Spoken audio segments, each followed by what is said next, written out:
361. Noong gabing iyon, naglabas si Lance ng hamon sa lungsod ng London, ngunit syempre, inilabas ito ni Lance sa sarili niyang mga salita. Sa isang tiyak na tahanan sa lungsod ng London, ang pamilya ni Lin Chaopeng ay nanonood ng TV sa sala. Natarante ang isang katulong at sumigaw, "Hindi maganda, Young Master Feng." Iritadong umungol si Lin Chaopeng, ano ba ang pinagkakaabalahan? Labis na inis si Lin Chaopeng kani-kanina lamang, naisip niya na ang pangunahing tauhan niya ay lalabas at yuyurikon ang mga kontrabida tulad ni Lance na nang-aapi sa kanya. Panloob na antas, at narinig ko na maging ang Qingyang Gate ng Dongyang County ay nasakop niya, kaya wala na sila sa parehong antas. Young Master Feng, si Lance ay nag-post sa London Window tungkol sa iyo. Inabot ng lingkod na iyon ang tablet kay Lin Chaopeng. Si Lin Chaopeng ay galit na kinuha ito upang tingnan ito, at sigurado. Lin Chaopeng? Ako si Lance? Tinuturuan ko ang aking kasintahang si Sally na magsanay ng martial arts sa nakalipas na kalahating buwan, sa palagay ko ay malapit na akong matapos, gusto kitang hamonin, Lin Chaopeng, tanggapin mo ang hamon ng aking kasintahan. Bukas ng tanghali, sa London City's People's Square. Matapos basahin ang post ni Lance, naramdaman ni Lin Chaopeng na nag-iinit ang kanyang mukha sa sakit. Galit na galit ang lolo ni Lin Chaopeng na si Lin Changbing matapos basahin ang post. Itong si Lance, kahit tamaan niya ang mukha mo, gusto niya bang tamaan din ng girlfriend niya ang mukha mo? Galit na galit din si Lin Chaopeng, nagngingit si Lin Chaopeng at sinabing, "Lance, fuck you, tinapakan mo ako, inaamin ko, pero kalahating buwan mo na akong tinuruan, at gusto mong tumapak ang girlfriend mo. Ako Lin Chaopeng, ay troto mo ako Lin Chaopeng ay madaling i-bully, di ba?" Sinabi ni Lin Chaopeng, "Chaopeng, hindi na kailangang maging magalang bukas, maging walang awa hanggat gusto mo," si Lance ang nagdala nito sa kanyang sarili. Hindi ka kasing galing ni Lance, ngunit hindi ka basta-bastang kuting o tuta. Tumuntong. Oo, lolo, gagawin ko. Kumalas at pumutok ang mga kamao ni Lin Chaopeng, galit na galit siya dahil si Sally ay isang martial artist na hindi marunong mag-martial arts kalahating buwan na ang nakalipas, ngunit ngayon ay talagang hinahamon niya ito, anong suntok sa mukha. Siyempre, kung matalo siya, mas magiging sampal iyon sa mukha, kaya nangako si Lin Chaopeng na hindi niya hahayaang makatakas. Ang hamon na inilabas ni Lance ay mabilis na kumalat at ang mga istasyon ng TV at radyo ng London City ay parehong agad na nag-broadcast nito. Sa isa pang bahay sa London City, si Andrew at ang kanyang tiyuhin ay naglalaro ng chess nang ang isang balita ay nag-broadcast sa TV. Ayon sa pinakabagong balita, si Lance ay naglabas ng isang hamon sa London Window, ngunit ang naghamon ay hindi siya, ngunit ang kanyang ginang na si Sally. Malabas na si Lance ay nagtuturo kay Sally ng martial arts sa loob ng kalahating buwan, at si Sally ay naging isang dalubhasa mula sa isang binibini na hindi marunong martial arts. Personal na hinamon ni Lance si Sally para kay Lin Chaopeng. Si Lance ay talagang isang henyo, sa loob ng kalahating buwan, ginawa niyang eksperto ang isang babaeng hindi marunong mag-martial arts na kayang hamonin ang 10 outstanding young men, bukas ng tanghali, People's Square, abangan natin. Nang marinig ang balitang ito, nanginig ang katawan ni Andrew, at sa ilang kadahilanan, isang napakalakas na pakiramdam ng kawalan ng katarungan ang lumitaw sa loob. Ang tiyuhin ni Andrew, si Jacob, ay binasag ang isang piraso ng chess sa kanyang kamay sa lupa at umungol ng malakas. Malungkot na sinabi ni Jacob, sa loob lamang ng kalahating buwan, ginawa ni Lance ang kanyang babae, mula sa hindi niya magawang martial arts hanggang sa kayang hamonin ang 10 outstanding young men. Ikaw, sa kabilang banda, ay naging disipulo niya para sa gayon. Mahaba, at hanggang ngayon, hindi ka pa umabot sa level 30. Andrew, magsalita ka para sa sarili mo. Hindi ba masyadong malayo si Lance? Masakit na ibinaba ni Andrew ang kanyang ulo at malungkot na sinabi, "Tito, itigil mo na ito." Andrew, pakiramdam ko ay hindi ka tinuruan ni Lance ng buong puso, kung siya ay naging kasing buong puso niya sa pagtuturo kay Sally, kahit na kinuha niya ang ikalimang bahagi ng pag-iisip na turuan si Sally, kung gayon, ikaw. Lampas na sana sa level 60 ngayon. Tingnan mo si Sally, maabot ito ng sino mang hindi marunong martial arts, habang ikaw ang eksperto sa henyo ng paaralan, ganap na mas mahusay kaysa kay Sally. Napaka-unfair, ginawa ako ni Lance, don't feel so bad for him. Galit na sabi ni Jacob. Nairita rin si Andrew, wala pa siya sa level 30 si Sally ay umabot na sa level 60 o 70 sa loob lang ng kalahating buwan, ang malaking pagkakaibang ito ay tila nagpawala sa isip ni Andrew.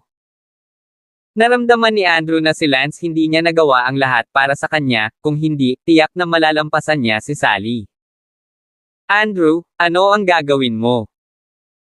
Sinamba mo si Lance bilang iyong Panginoon at napaka-unfair niya, hindi ako masaya para sa iyo bakit hindi mo siya tawagan ngayon at sabihin sa kanya ang iyong sama ng loob, dapat mong sabihin sa kanya, hindi mo may tatago sa puso mo.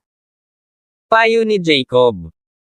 Saglit na nag-alinlangan si Andrew, naramdaman din ang sakit ng paghawak nito sa kanyang puso, kaya tumango siya at tinawag si Lance. Hey, Andrew! Hindi nagtagal ay natanggap ni Lance ang tawag ni Andrew.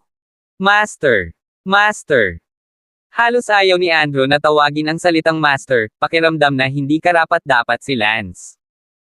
Andrew, ano ang sitwasyon? Naramdaman ni Lance ang tono ni Andrew. Nilakasan ni Andrew ang kanyang lakas ng loob at sinabing, Guro, narinig ko na ang lakas ni Sally ay umabot na sa level 60 o 70, totoo ba iyon? Tama. Nang makuha ang personal na pag-amin ni Lance, nanlamig ang puso ni Andrew. Guro, si Sally ay hindi marunong martial arts noon, ngunit ngayon ay maaabot na niya ang ganoong kalakas na antas sa loob lamang ng kalahating buwan, bakit ang tagal na kitang sinasamba, ngunit hindi ko man lang maabot ang antas? 30. Tanong ni Andrew, na may medyo nagtatanong na tono sa kanyang boses.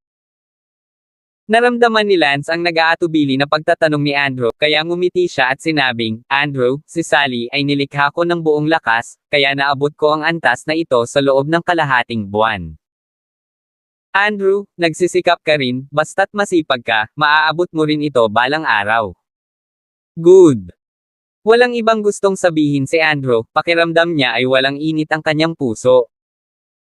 Pagkababa ng telepono, winasak ni Andrew ang telepono at umungol, Lance, napaka-unfair mo, hindi ka karapat-dapat na maging Panginoon ko. Dahil may kakayahan kang sanayin ang isang taong hindi marunong martial arts sa level 67 sa kalahating buwan, bakit casual ka sa akin, Lance, galit ako sa iyo. Si Jacob ay nasa kabilang panig, nagngangalit din ang kanyang mga ngipin sa puot. Ito ay parang paghahati-hati ng kayamanan ng isang pamilya, ang iba ay naghati ng bilyon-bilyon, habang sila, ilang daang libo lamang, ang paninibugho sa loob nila ay nagparamdam sa kanila ng matinding ayaw at naging puot. Ngumisi si Jacob, nakakatawa, sinabihan ka ni Lance na magsikap ka rin, basta magsumikap ka, maaabot mo ito balang araw. Pero si Lance ano ba, alam ba niya kung gaano kakahirap araw-araw, ikaw? Kahit natutulog at nag-practice ng martial arts ngayon, how much more do you need to work hard? Ay pupu, itong hypocrite na ito, hindi kanya tinuturuan, at gusto pa rin niyang magtrabaho ka, damo.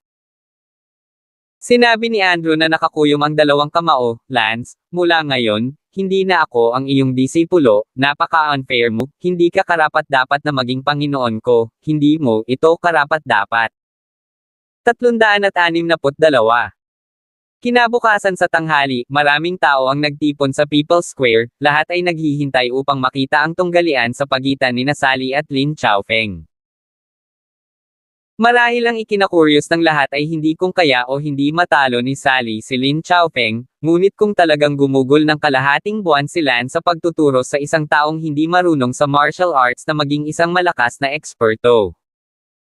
Sa isang sulok ng People's Square, dumating na rin si Andrew at ang kanyang tiyuhin na si Jacob. Kung hindi ko ito nakikita ng sarili kong mga mata, palagi akong nahihirapang paniwalaan. Oo, kalahating buwan para turuan ang isang taong hindi marunong martial arts sa 60 o 70 level expert, katawa-tawa iyon. Kung talagang ginawa ito ni Lance, kailangan kong hanggan siya. Sa gitna ng usapan ng lahat, sumapit ang oras sa tanghali. Si Lance ay nagmaneho ng kanyang sasakyan patungo sa People's Square. Nandito na sina Lance at Sally, lumayas ka sa harapan. Sigaw ng isang lalaki, at bigla na lang, ang mga tao na napapaligiran ng baha ng mga tao ay automatikong gumawa ng paraan para sa kanila. Kaya lang, hindi lumakad sina Lance at Sally, tumalon si Lance sa gitna ng plaza, nagpapakita ng kagaanan at tinatapakan ang ulo ng mga tao. Nang makita ito ni Sally, tumalon din siya, nagpagon, at tumapak sa mga ulo ng mga manunood hanggang sa gitna ng plaza. Wow! Si Sally ay marunong magsagawa ng magaan na mga kasanayan, tila, ito ay totoo. Nang makita ng lahat si Sally na gumaganap ng magaan na kung fu, napahiyaw sila at tumingin kay Sally na walang iba kundi selos. Bakit nagkaroon ng magandang buhay si Sally para gabayan ni Lance, mula sa hindi niya magawang martial arts hanggang pagiging eksperto? Si Lin Chaofeng ay nakatayo na sa gitna ng plaza, nang makitang paparating sina Lance at Sally. Ang mukha ni Lin Chaofeng ay hindi kanais-nais habang siya ay umuugong, nandito na kayo. Sinabi ni Lance, Lin Chaofeng, ngayon ay nakikipagduel sa iyo ang aking kasintahan, hindi para sadyang pontirya ka, na ginawa kang numero 1 eksperto sa 10 natatanging kabataan, sige, magsimula tayo. Kinagat ni Lin Chaofeng ang kanyang mga ngipin. Kinabahan si Sal Lighten at inilabas ang kanyang espada. Sigaw ni Lin Chaofeng at tumalbog sa kanyang mga paa, pinatay siya sa isang napakalupit na galaw. Sa unang pagkakataon ni Sally na makipaglaban sa isang tao, agad-agad na naging abala ang kanyang mga kamay at paa na halos hindi niya maihagis ang kanyang espada. Si Sally ay sinaksak ni Lin Chaofeng sa braso sa unang hakbang. Sumigaw si Lance, Sally, nakatayo ako dito ngunit hindi kita tutulungan, ikaw ay mag-isa, huwag mo pang gamitin ang iyong kakayahan sa espada. Tumingin si Sally kay Lance nang may paglala. Sa sandaling iyon, muling pumatay si Lin Chaofeng. Kaagad, hinayaan ni Sally na magbago ang kanyang isip at mabilis na pumasok sa isang estado ng pag-iisip at nagsimulang harapin ang pag-atake ni Lin Chaofeng. Nalaman ni Sally na mukhang hindi ito kasing hirap gaya ng inaakala niya, parang gumagalaw ang espada ni Lin Chaofeng, palagi siyang makakahanap ng kapintasan at sa gayon ay masira ito. Si Sally ay puno ng kumpiyansa, tila ang 10,000 Buddha Sacrifice Sword na itinuro sa kanya ni Lance ay talagang malakas. Sa sandaling ito, si Lin Chaofeng ay hindi gaanong kalmado. Oh my God! Paano nangyari ito? Bakit napakatuso? Nakakalito ang kilos ng espada ni Sally. Swoosh swoosh. Wala pang isang minuto, nakapagpalitan na sila ng isang dosenang galaw, at si Sally ay unti-unting nagkakaroon ng mataas na kamay mula sa kanyang discomfort sa simula, hanggang sa kanyang kagalingan sa paglangoy sa likod. Leroy, halika, muntik ka ng manalo. Sigaw ni Bella habang nakatayo sa tabi ni Lance. Lumitaw ang noo ni Lin Chaofeng. Pinagpapawisan, grabe sa loob. Sigaw ni Lin Chaofeng at nagsimulang umatake ng walang buhay. Sa sandaling ito, natagpuan ni Sally ang isa sa mga pinakamalaking depekto at agad na gumamit ng napakalakas na galaw ng 10,000 Buddhas offering flower sword. 10,000 Buddha isang katok. Klang! Ang espada ni Lin Chaofeng ay lumipad sa lupa, at itinutok ito ni Sally sa lalamunan ni Lin Chaofeng. Natahimik ang mga tao, hindi makapaniwala na talagang natalo ni Sally ang una sa 10 natatanging kabataan. Si Sally mismo ay medyo hindi makapaniwala at mapangarapan, tanging ang mukha lamang ni Lance ang napakakalma. Si Lance ay lubos na nasisiyahan sa pagganap ni Sally. Tuwang-tuwang tanong ni Bella, Lance, ano sa tingin mo ang performance ni Sally? Mabuti, siya ay napakatalino at maliwanag, ang aktwal na pakikipaglaban ay iba sa regular na pagsasanay sa espada, at ang improvisasyon ay napakahalaga. At si Leroy, hindi niya ako binaygo.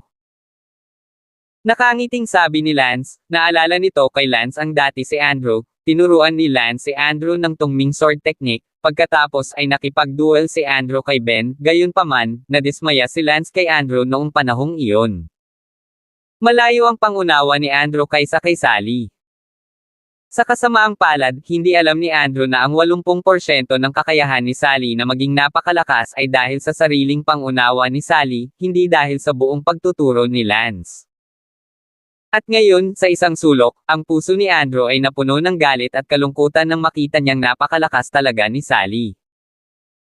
Ang tiyuhin ni Andrew na si Jacob ay nakangising tanong, Andrew, ang profound sword technique na ginawa ni Sally kanina lang, hindi ka tinuruan ni Lance, di ba?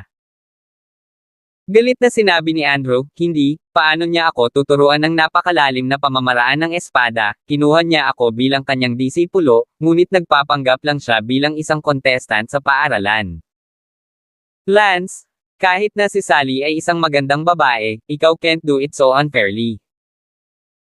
If you are a little more attentive to me as well, then it will be me who defeats Lin Chaofeng today. Why do you have to be so unfair? Why? Just because I am a man and not isang magandang babae.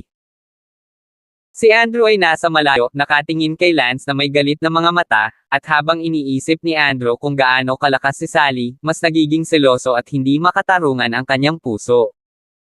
Let's go? Go home. Sa mata ng lahat, sina Lance at Sally Bella, silang tatlo, ay nagmaneho palayo. Tuwang-tuwa si Sally at sunod-sunod na hinalikan ang mukha ni Lance. Hindi na kailangang tumingin sa akin kaya salamat, Leroy, naisip ko noong una na hindi mo dapat talunin si Lin Chaofeng, ngunit ang hindi ko inaasahan ay natalo mo siya. Si Lin Chaofeng ay natanggap sa ang Martial Arts Academy, pero napakataas ng comprehension mo, at ang kakayahan mong mag-improvise at magbago ng isip ay lampas sa inaasahan ko. Ilang beses kong naisip na masasaktan ka, pero ang resulta, biglang nagbago ang isip mo at pagkatapos. Nanag. Sally, magaling ka? Siguradong magiging malakas kang manlalaro sa hinaharap, talunin ang kapatid mong si Winnie, sa tingin ko hindi ito mahirap na gawain. Ma'am. Nasa sabik si Sally, iniwan siya ng sarili niyang ina, kung maaari, talagang gustong ipakita ni Sally sa kanyang ina at sa pamilyang iyon ng kanyang ina kung gaano kahusay ang minsang inabandona at hindi gustong anak na babae. Tila nakita ni Lance ang kahulugan sa mga mata ni Sally at ngumiti sa kanya, nag-aalok ng pampatibay loob.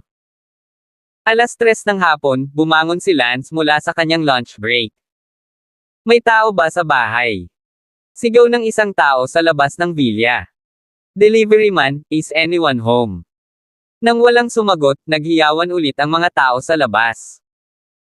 Karaniwang ang pagpapahayag ng mga bagay na ito ay pinangangasiwaan ni Auntie Mina, Eden at ng iba pa, ngunit ngayon ay nagpunta sila sa supermarket upang bumili ng mga bagay, kaya wala sila sa bahay. 363. Lumabas si Lance at nakita ng surir si Lance at ngumiti, Senior Tang, may delivery mula sa bahay mo, please sign for it. Oh! Hindi gaanong nag-isip si Lance, iniisip na may binili si Sally. Matapos pirmahan ito, kinuha ni Lance ang surir box at pumasok sa bahay. Bumaba sina Sally at Bella mula sa itaas, lahat sila ay natutulog ng magkasama sa mga araw na ito at nagiging mas komportable sa isa't isa. Sino ang surir? Wala sila dito. Bakit walang pumirma dito? Tanong ni Sally Brown. Pumunta sila para bumili ng mga item, hindi ba sa iyo ang delivery na ito? Sabi ni Lance. Umiling si Sally, kinuha ni Sally ang surir at nalaman na ito ay medyo misteryoso na walang postal address, kaya hindi napigilan ni Sally na buksan ito. Sa sandaling binuksan ito ni Sally, ang surir package ay biglang gumawa ng mabilis na drip drip drip na tunog. Hindi maganda. Naramdaman ni Lance ang panganib. Mabilis na nag-react si Lance at mabilis na hinawakan sina Sally at Bella at nagmamadaling lumabas ng pinto.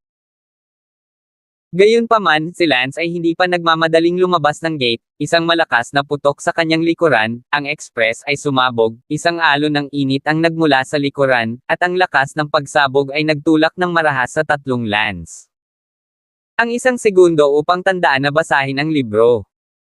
Agad na sinangga ni Lance sina Sally at Bella mula sa apoy ng pagsabog at nagmamadaling lumabas ng pinto. Nakaramdam ng init at sakit ang likod ni Lance, ang isang piraso nito ay nasunog sa apoy ng pagsabog. Bago huminto sa labas ng villa, bumagsak ang villa sa likod nila ng kasabay ng dagendong. Isang magandang villa, naging guho. Oh my God, paano nangyari ito? Parehong tanga sina Sally at Bella. Tiningnan ni Lance ang dalawa at nakitang maayos sila. Tiningnan ni Lance ang bilya na naging mga guho, ang kanyang galit ay nag-aapoy. Sino yan? Sigaw ni Lance, kung hindi dahil sa mabilis niyang reaksyon, si Sally ay tuluyan ng nabugbog ng bombang iyon, dahil kakatanggal lang ni Sally ng express package noon, nasa kanya pa rin ang package. Kamay ah! Parehong pinagpapawisan sina Bella at Sally, at labis na nalungkot nang makita nilang namumula ang likod ni Lance. Lance, sino ang naghatid ng express parcel? Bakit? Tanong ni Mavis Lee na may pintig na puso. Hindi ko alam. Kinagat ni Lance ang kanyang mga ngipin at umiling, naisip ni Lance na sa kanyang kasalukuyang kapangyarihan, ang buong itim at puti ng Dongyang County ay nagkakahiwalay, ang ganitong uri ng bagay ay imposible, ngunit nangyari ito. Hindi nagtagal, nagdagsaan ang mga tao mula sa lahat ng direksyon, dumating din ang mga reporter mula sa London City, at bumalik si Kent nang malaman niya ang balita. Lance, how's it going? Any casualties? Kent Brown tapos busy. Sinabi ni Lance, huwag kang mag-alala, Tito Kent, okay naman kaming tatlo, at medyo nasunog lang ang likod ko. Sina Auntie Mina at Eden at Adan, kaming tatlo, ay nagkataong pumunta sa supermarket upang bumili, kung hindi, mahirap sabihin. Ang puso ni Lance ay nag-uumapo sa galit, kung hindi lumabas sina Auntie Mina, Eden at Adan, kung gayon ang tatlo sa kanila ay namatay na, hindi mailigtas ni Lance ang napakaraming tao. Salamat sa Diyos, walang napatay. Nanalangin si Kent bilang pagdiriwang, hindi mahalaga kung wala na ang bahay. Tiningnan ni Lance ang mga guho na may malungkot na mukha, nanumpa si Lance na iimbestigahan niya ang bagay na ito. Nang wala na ang bahay, si Lance at ang iba ay wala ng bahay na mauuwian. Ang pangalawang hallmaster ng Zunlong Hall, Lin ay abala sa pagsasabing, Hallmaster, ang Zunlong Hall ay may hindi nagamit na manor na tinitirhan. Tumango si Lance. Pagkatapos nito, lumipat si Lance at ang iba pa sa isang bagong tahanan, isang manor na ilang beses na mas malaki kaysa sa villa ni Kent, kahit na hindi ito maihahambing sa manor ni Fang Zhengjun, ngunit sapat na ito para sa kanila na tumira. Kinagabihan, tinawagan ni Lance si Sarah. Hoy, Kuya Lance, kumusta ka na kanina? Sarah, libre mo ba? It happens to be winter break, kaya libre ko, kaya sabihin mo sa akin kung may problema ka na naman. Sinabi sa akin ni Lance ang nangyari kaninang hapon. Sarah, maaari mo ba akong tulungan na malaman kung sino talaga ang nagpadala sa akin ng package ng express delivery? Medyo mahirap sa maliit na impormasyong ibinigay mo, kaya kailangan kong gawin ang lahat ng aking makakaya upang mag-imbestiga sa pamamagitan ng pagtap sa telepono pati na rin ang pakikipag-ugnayan sa impormasyon. Gayunpaman, ang posibilidad ng pagsisiyasat dito ay hindi masyadong mataas dahil ikaw ay napakalakas ngayon, ang kabilang partido ay dapat na nagseselos sa iyo at tiyak na hindi makikipag-usap sa sinuman tungkol dito. Well, buti naman nagagawa mo ang best mo. Agad na nagsulat si Sarah ng isang buong grupo ng mga pamamaraan at ginawa ang kanyang makakaya upang siyasatin ang mga nauugnay na bakas. Pumasok na rin ang mga pulis at hinanap ang surir na naghatid ng package, ngunit sa kasamaang palad, hindi alam ng surir na iyon kung ano ang surir na iyon, at hindi niya alam kung kailan niya nakuha ang extra package na iyon sa kanyang bag, kaya dapat may inihagis na pakete sa kanyang surir box nang hindi niya ito pinapansin noong nagde-deliver siya ng package. Kinaumagahan, tinawagan ni Sarah si Lance. Kumusta na? Kuya Lance, hindi ko alam ang higit pa doon, ang tanging bakas na nakita ko ay isang tiyak na bahay, isang tiyak na silid, isang lalaki na nag-iikot-ikot kagabi. Mukha siyang natatakot sa isang bagay, na kung saan ako nalaman ito sa pamamagitan ng pag-hack sa camera ng computer ng isang silid.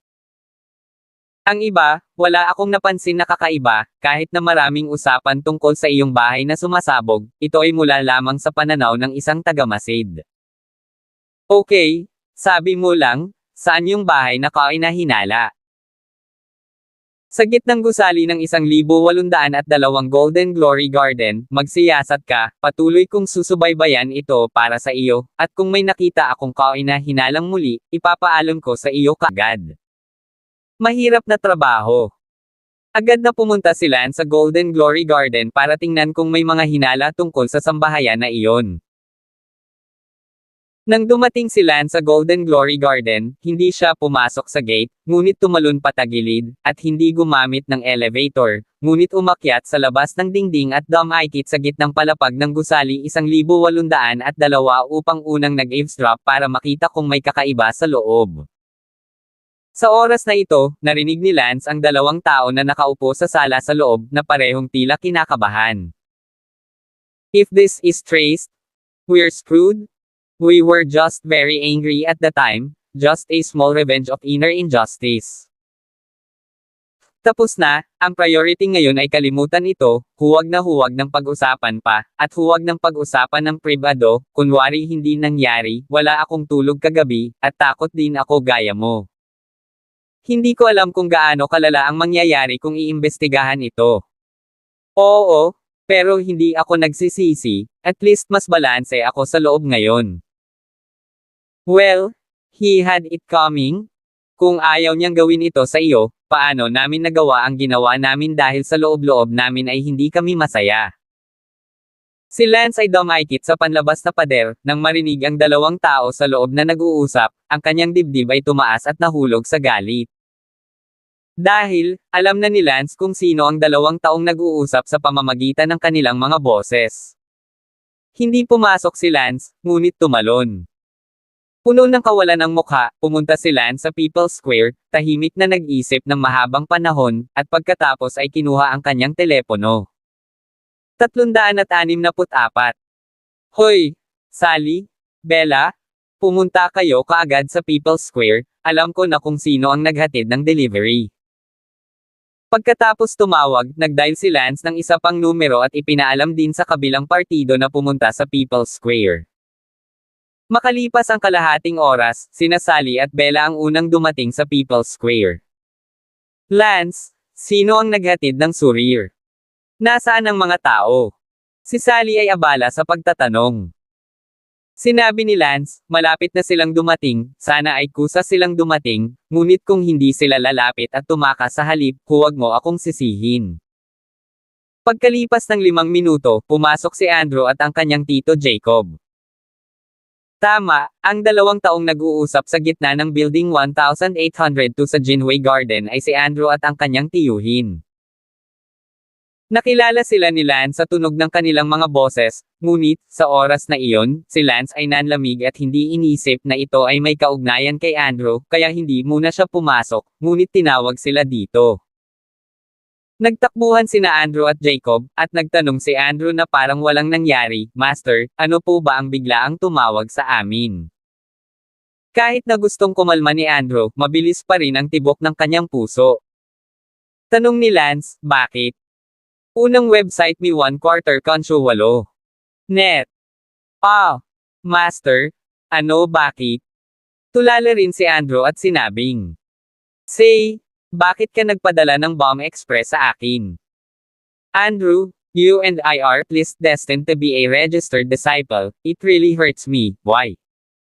Durog-durog na tanong ni Lance. "Dibisyon. Huwag mo nang tawagin ang salitang master, hindi mo ito deserve."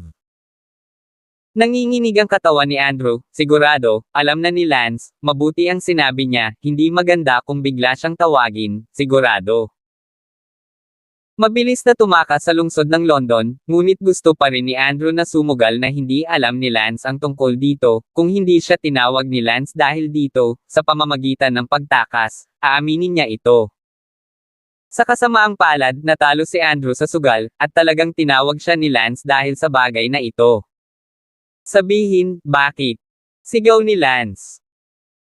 Namumula ang mga mata ni Andrew habang ngumuso, "Lance, aminado akong impulsive ako sa pagbibigay sa iyo ng bomba, pero gusto ko pa ring sabihin na magiging impulsive ako at wala itong kinalaman sa ginawa mo.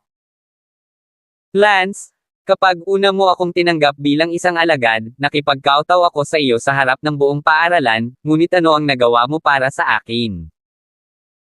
Hindi mo man lang ginawa ang lahat ng iyong makakaya para sa akin, halatang taglay mo ang ganoong kalakas na kakayahang magturo sa isang taong di ko alam ang martial arts, pero ikaw, hindi mo ako tinuruan nito. Wala kang ginawa sa akin kundi turuan ako ng isang set ng tungming sword technique, naging perfunctory ka lang, kinuha mo lang ako bilang alagad. Para lang magkunwaring contestant sa school. Nagpapasalamat ako sa iyo noon, pero pagkatapos kitang makitang nagtuturo kay Sally, na hindi marunong sa martial arts, so well, I hate you. Lance, it's your unfairness that makes me hate you. I'm highly unhappy inside. I gave you a bomb package. I couldn't hold back to do it. Since you already know that, I'm not afraid to admit it. Ano ang gusto mong gawin ako? Isa lang akong langgam sa mga kamay mo. Ha ha ha. Isang malakas na tawa ang pinakawalan ni Lance na puno ng pagkabigo. Andrew, kahit na tinatawag mo akong master, inaangkin ko na wala. I'm sorry. Chill lang ako. Chilling. Lance, kung naipakita mo sa akin ang kahit isang 10 bahagi ng puso mo para sa pagtrato kay Sally, hindi ako magiging masama, dahil ginawa mo akong yumuko at lumuhad at tinawag kang master, ngunit wala kang pagnanais na turuan ako, at naglakas loob ka pa ring sabihin ang salitang chilling. Malamig na tumawa si Andrew. Sinabi ni Lance, Andrew, nabulag ka ng selos, at ang katotohanang nagseselos ka kay Sally sa loob ay naging isang lobo na may puting mata. Okay, sasabihin ko sa iyo ngayon, ang una dahilan kung bakit mabilis na lumaki si Sally, buong lakas ko itong binuo, ginamit ko ang sarili kong lakas para tulungan siyang i-unblock ang kanyang mga meridian. Pangalawa, itinuro ko sa kanya ang malalim na panloob na mga diskarte sa puso at espada, ang sariling mga ugat ni Sally. At ang mga buto ay mahusay. Pang-apat, ang pangunawa ni Sally ay napakataas, lalo na kapag nakikipag-duel kay Lin Chaofeng, ang kakayahang mag-improvise ay hindi maihahambing sa iyo Andrew. Napabuntong hininga si Andrew, talaga. Kung si Sally ay napakatalino at may ugat, bakit hindi niya alam ang martial arts noon? Hindi ba't master ang tawag ko sa iyo? Nakagawa ka ng kawalan ng katarungan at sophomoric pa rin, hypocritical to the extreme.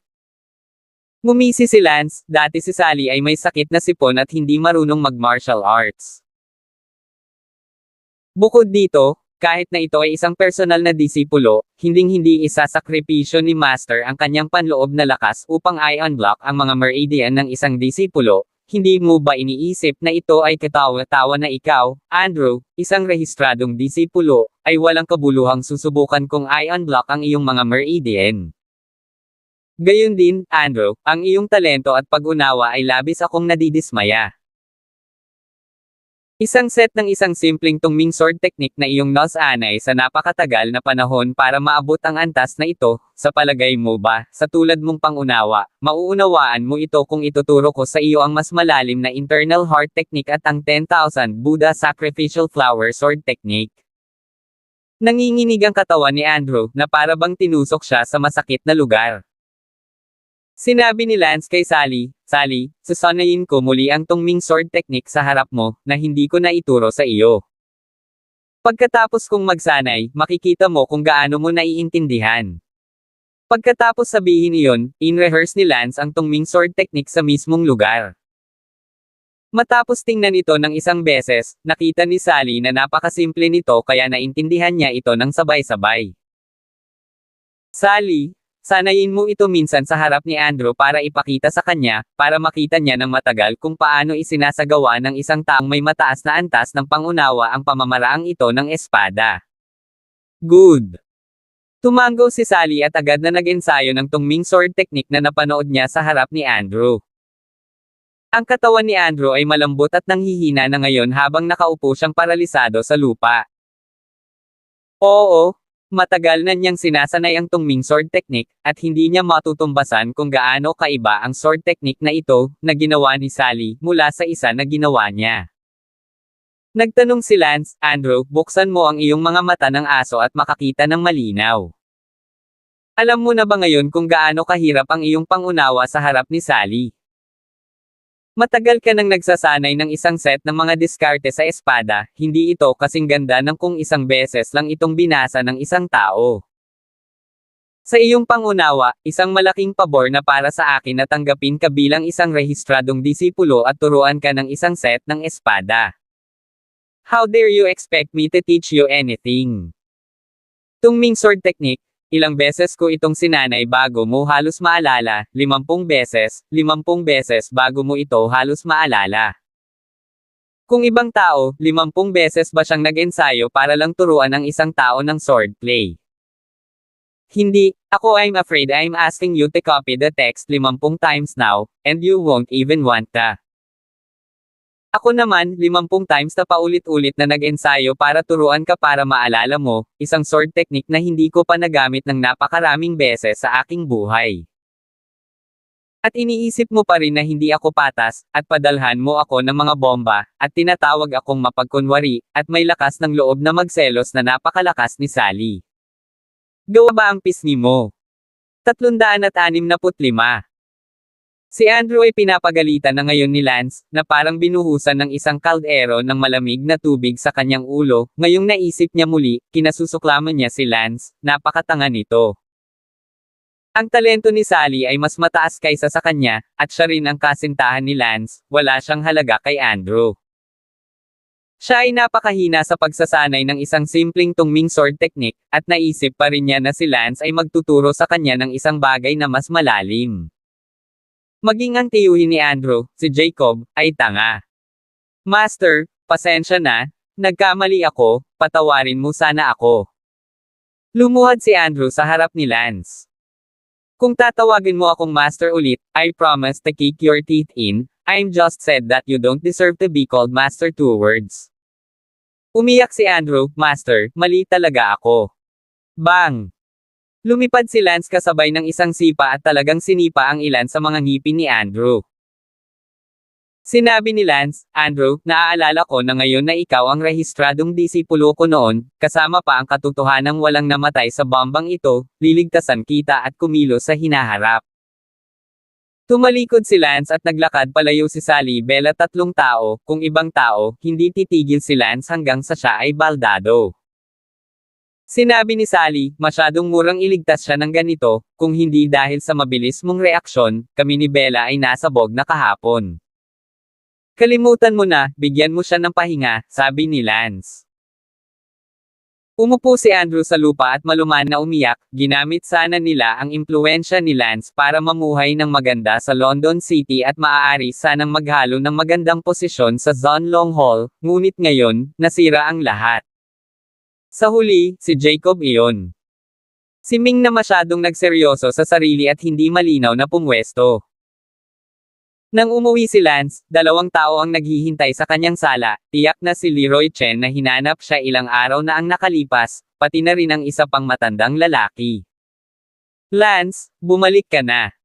Si Leroy Chen ay abala sa pagbati. Ikaw naman, di ba nasabi ko na sa inyo na nandito pa kayo?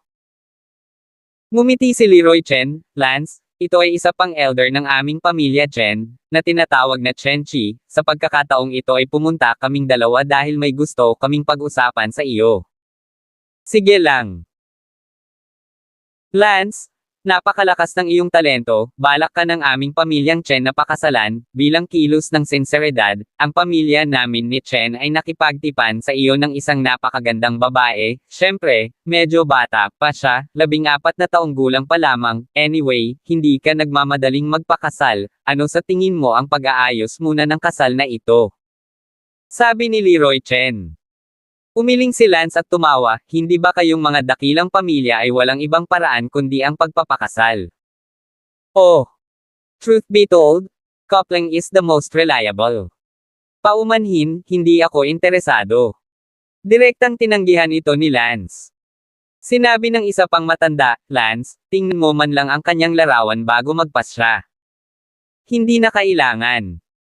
Pareho silang napahiya, at nagtanong si Leroy Chen, bakit ka tumanggi ng ganoon ka-simple? Ibang pamilya ba ang lumapit sa iyo? Walang pamilyang lumalapit sa akin maliban sa inyo, at syempre, kahit nagawin nila, hindi ako sasali sa anumang pamilya. Kung bakit ako direktang tumanggi, ito ay dahil hindi ko gusto ang alinman sa iyong mga pamilya, ako, not attractive to them. On the contrary, you guys think that I have good talent and my great use in the future, that's why you want to marry me. And I don't have any designs on you guys, so bakit ko gustong magpakasal sa pamilya mo Chen? Yan si Chen. Sabi ng matandang lalaki ni Chi, huwag kang mag-alala, sincero ang pamilya namin ni Chen, ang babaeng napili naming pakasalan ay mas bata, pero siguradong maganda, tingnan mo lang muna ang mga larawan. Ilalabas na sana ni Chen Chi ang mga larawan. Kinaway-kaway ni Lance ang kanyang kamay, hindi na kailangan, kahit gaano pa siya kaganda, mas maganda pa ba siya kaysa sa dalawang kasintahang ito sa tabi ko. Ah, ito. Tumingin ang dalawang matandang lalaki kina Sally at Bella, na tila nawala ng sasabihin. Kung hindi ko kayang maging maganda sa mga babaeng nakapaligid sa akin, bakit ko gugustuhing pakasalan ang pamilya mong Chen? Sabi ni Lance. Si Leroy Chen ay abala sa pagsasabing, ngunit itong dalawang kasintahan mo ay mga ordinaryong pagkakakilanlan lamang, kung gusto mong pumunta ng mas malayo sa landas ng militar sa hinaharap, ang pagkakaroon ng matatag na background ng pamilya ay mahalaga. At ang dalawang kasintahan mo, sa madaling salita. Prangka, tiyak na magiging hadlang ang mga ito sa iyong pagiging mas malakas sa hinaharap, at kahit na hindi sila magiging hadlang, hindi ito makakatulong sa iyong paglilinang. Narinig ko yan upang matulungan silang maging eksperto, ikaw, isinakripisyo mo ang iyong sariling lakas sa loob at pati na rin ang iyong sariling oras ng paglilinang upang mabuo ang mga ito, hindi ba ito nakahahadlang sa iyong pag-unlad? Mukhang hindi masaya si Lance at sinabing, maaari kang umalis. Pagkatapos mag-alinlangan ng ilang segundo, ngumiti si Leroy Chen, sige, dahil wala ka talagang plano sa bagay na ito, hindi ka namin pipilitin, kahit na hindi kami makapag-asawa, ayaw naming magkaaway, kaya kami aalis na tayo. Umalis ang dalawang matanda na may panghihinayang. Tanong ni Sally, Lance, dapat nangako ka. Bakit ako papayag kung ako ay gaaman sa kapangyarihan o anumang pakinabang ng aking malaking pamilya, kung gayon dapat talaga akong pumayag, ngunit hindi ako sakam sa sinuman sa aking malaking pamilya, bakit ako papayag? Sinabi ni Bella, ang malaking pamilya ay tiyak na tutulong sa iyo sa iyong paglilinang, at maaari kang magpakasal sa isang magandang anak na babae ng pamilya, kaya bakit hindi? Ako naman, isang mababang uri na karaniwang babae, hindi ako magiging isa makakatulong sa iyo at magiging isang drag sa iyong buhay. Tumango din si Sally, kumpara sa kanyang malaking pamilya, si Sally ay itinuturing na isang pangkaraniwang babae. Oh, hindi ka magiging kaladkarin ko, hindi rin ako tutulungan ng malalaking pamilya sa aking paglilinang. Gaano man kalakas ang malalaking pamilya, hindi sila maaaring maging kasing kapangyarihan ng dati kong dibisyon, at mayroon akong naipon na kaalaman sa aking dating dibisyon, kaya paano pa nila ako matutulungan? Casual kung nakakapaglabas ng ilang napakalakas na sekreto, maaari bang isang malaking pamilya?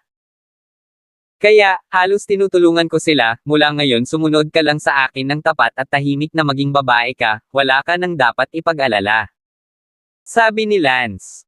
Oh. Parehong blanco ang tingin ni Sally at Bella kay Lance, nasa sabik pa rin sa loob, ang kumpiyansa ni Lance ay nagpapagaan sa kanila. Sa katunayan, natatakot din sila na si Lance ay mapupunta talaga sa malaking pamilya at iwanan sila para sa tulong sa paglilinang. Lumipas ang gabi ng walang salita, at sa isang kisap mata, isa pang linggo ang lumipas, at ang lakas ni Sally ay muling lumakas, at natatakot ako na naabot niya ang ika-85 na antas ng martial arts. May 3 araw pa bago ang bagong taon, at sa oras na ito, ang buong lungsod ng London ay napuno ng kapaligiran ng bagong taon. Sa gabi, si Lance ay nakaupong mag-isa sa bubong, nakatingala sa langit. Biglang na-miss ni Lance ang kanyang mga kamag-anak sa kabilang mundo, dahil 2 beses niya silang na-miss sa mga festival. Huminto si Sally sa pag-practice ng kanyang espada, tumalon at lumipad papunta sa bubong. Ano ang iniisip mo? Tanong ni Sally. Mga kamag-anak mula sa kabilang mundo, bisperas ng bagong taon, at hindi ko alam kung paano sila gumagana.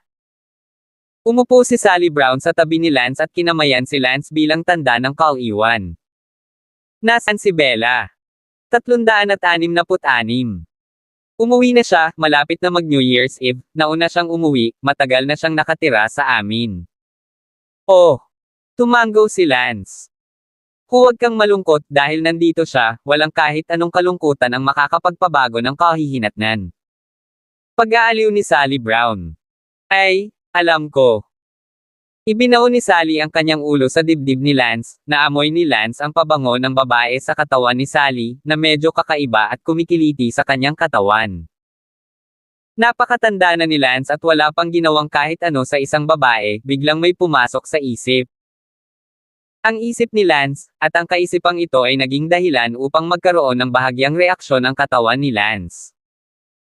Niyakap ni Lance si Sally at nagtanong, sa iyong mundo, totoo ba na sa pagitan ng mag-boyfriend at girlfriend, magagawa mo ang lahat ng hindi na kailangang maghintay para sa gabi ng kasal?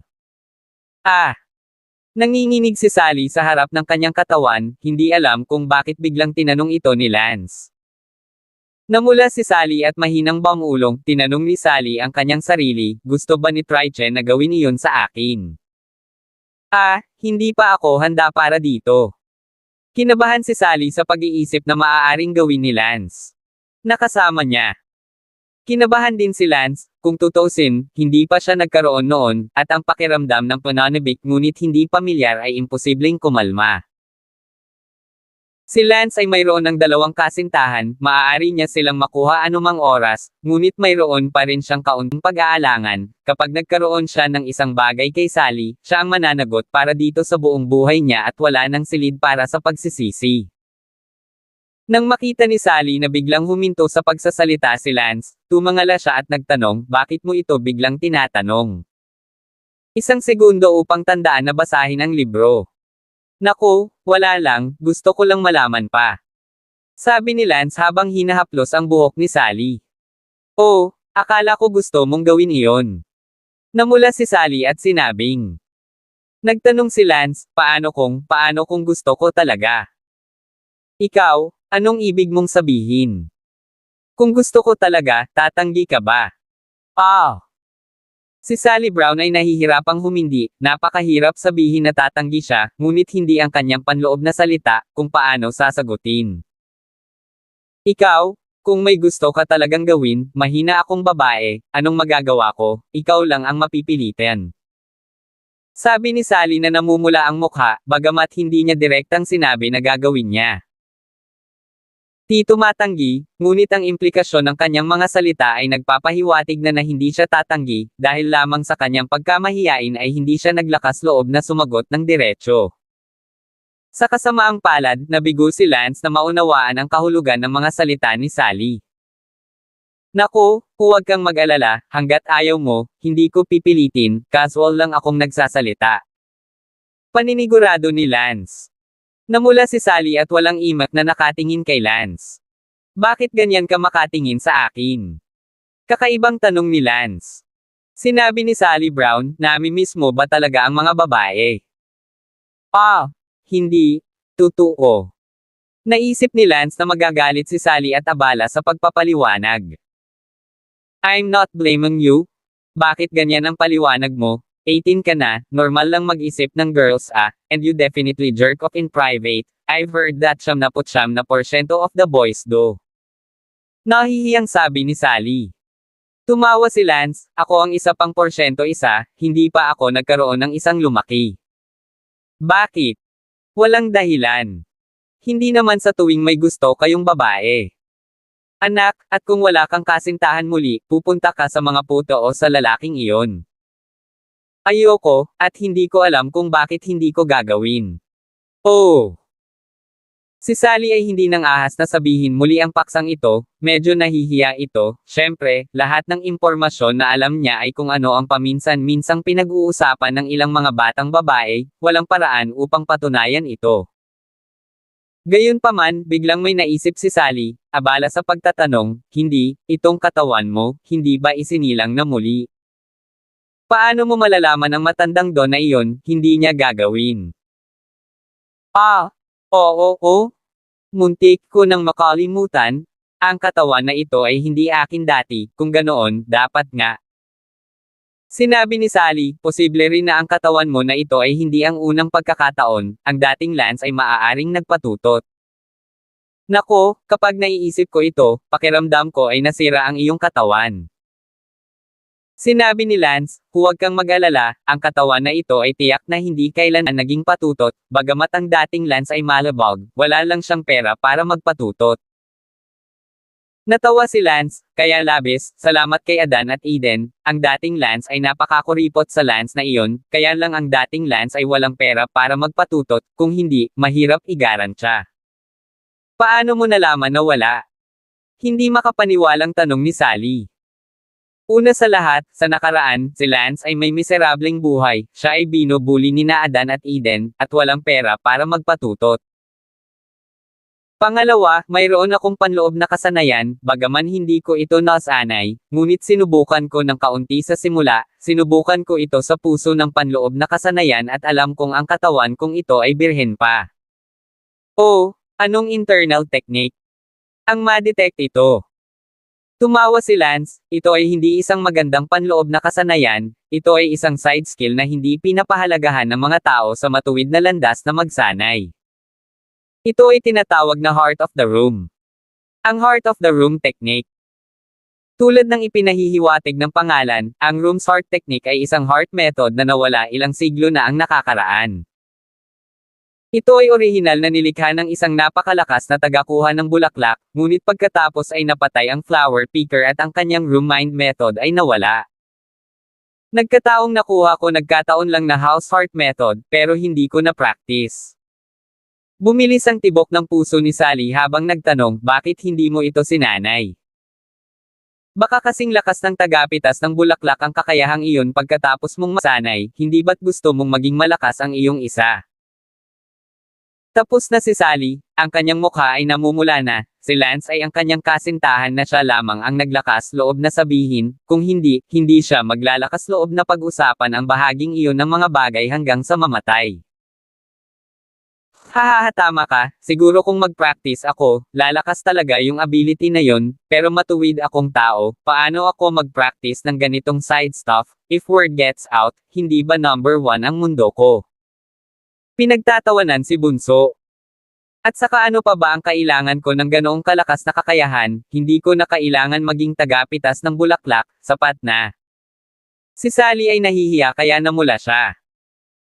Gayunpaman, kahit na nahihiya si Sally, tila hindi siya naiilang na magsalita tungkol sa paksang ito dahil hindi tagalabas si Lance, boyfriend niya ito, kaya ano ang hindi niya masabi.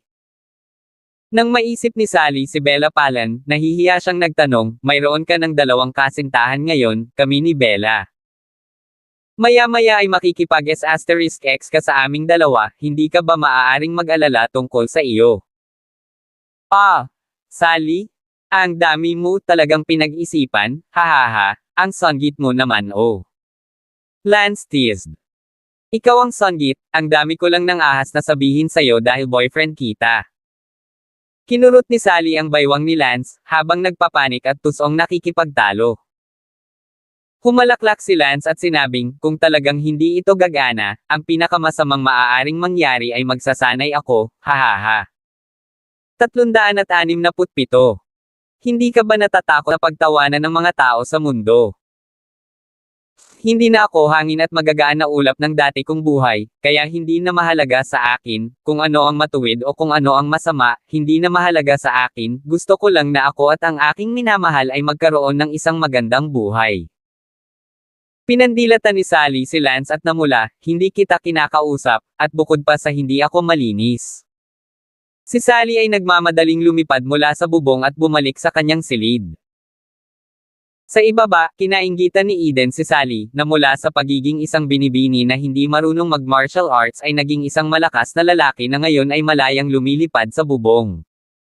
Sa isang kisap mata, ika-30 araw na ng bagong taon.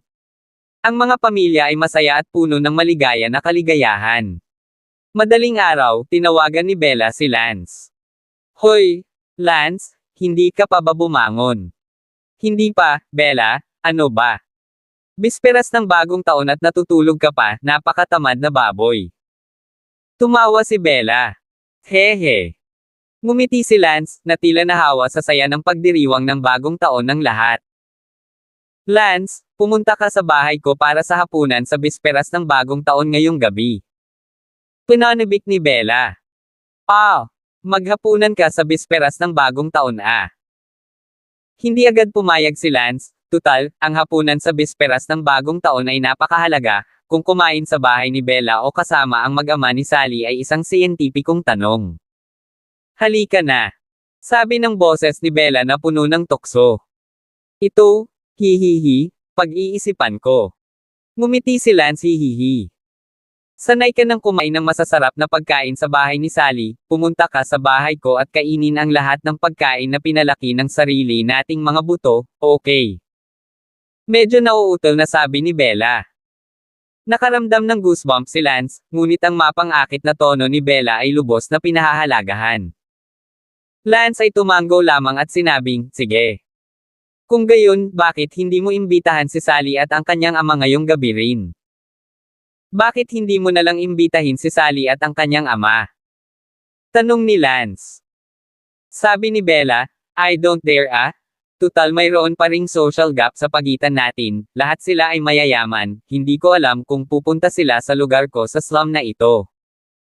Bullshit, then I'll call them and we'll go to your house for New Year's Eve dinner tonight. Aha! Tuwang-tuwa si Bella, ngunit medyo nag-aalala si Bella na si Kent, ang big boss, ay tanggihan ang slum area ah. Habang kumakain ng almusal si Lance, nakangiting nagtanong si Kent, Lance, para sa hapunan ngayon sa bisperas ng bagong taon, dapat ba tayong pumunta sa isang hotel o kumain sa sarili nating tahanan? Ikaw ang magdedesisyon. Tinanong ni Lance Damon, paano mo ginugol ang bisperas ng bagong taon sa mga nakaraang taon? Noong mga nakaraang taon, karaniwan kaming nagpupunta sa hotel para sa hapunan sa bisperas ng bagong taon, pagkatapos ng lahat, gaano man karami ang niluto namin sa bahay, hindi ito kasing kasarap ng hotel.